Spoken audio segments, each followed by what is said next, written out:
Kalaboso ang isang barangay captain na nagbebenta umano ng lupang pagmamay-ari ng iba sa Laguna. Nakumpiska rin sa kanya ang 2 baril na walang lisensya. Nakatutok si John Consulta. Exclusive! Bakit mo kasi ngarag ako gawa mo? Masaya pa ang picture taking sa barangay hall ng Barangay Caliraya, Lumban, Laguna nung una. Pero biglang nagbago ang ihip ng hangin nang magpakilala na ang mga nakapaligid kay Cap. Pulis. Ayan, may bag yan, may bag. Hop, dito ka. Pulis. CIDG po. Arestado ang incumbent barangay captain ng Barangay Caliraya na si Kapitan Silvino Dublan Jr. Na-recover kay Cap ang kalahating milyong piso na mark money. Kap, ito ba yung may lisensya? Hindi po. Wala. Sige. Nakumpiska rin ang 2 baril kay Cap at kanyang kasama na parehong walang lisensya. Kayo ay may karapatang huwag sa walang tibo. Ayon sa CIDG Laguna, nag-ugat ang operasyon sa natanggap nilang reklamo.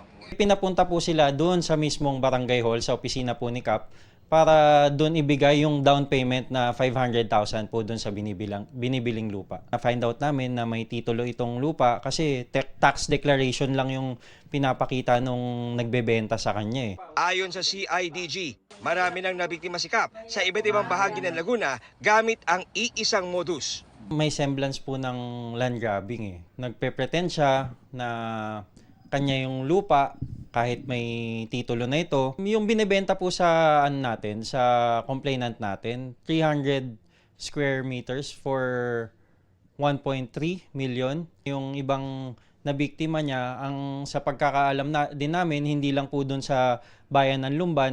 Paliwanag ni Cap sa GMA Integrated News, wala raw siyang ginagawang masama at lihitimo ang lahat ng kanyang mga hawak na dokumento. Lahat po ng inaakusa po sa akin ay walang katotohanan pong lahat. Ako po ang may-ari ng tax declaration na kanilang inireklamo dito sa atin dito sa CIDG. Hindi po peke yun?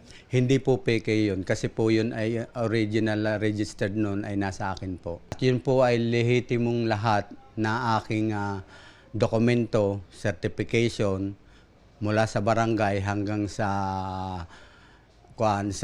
DNR. Nang tanungin namin si Cap tungkol sa nakuwang baril sa kanya, pinahiram po sa akin yun para proteksyon nga po dito sa aking aminado po naman ako doon sa walang papel. Kaya po ako humawak ng baril doon. Pinayuhan po ako ng aking mga kaibigan. ini-inquest na si Cap sa mga kasong inihain ng CIDG Laguna. Estafa through falsification of documents. Syndicated estafa kasi may mga ibang kasabwat po itong si Cap. Swindling. And then, violation of RA 10591 para dun po sa baril na nakumpiska sa kanya. Paalala ng CIDG sa mga bibili ng property, Maging mapanuri po tayo sa mga dokumentong binibigay sa atin. Pwede naman po natin itong i-verify kung legitimate po sa Registry of Deeds or dun po sa Assessor's Office. para sa GMA Integrated News, John Consulta, nakatutok 24 oras.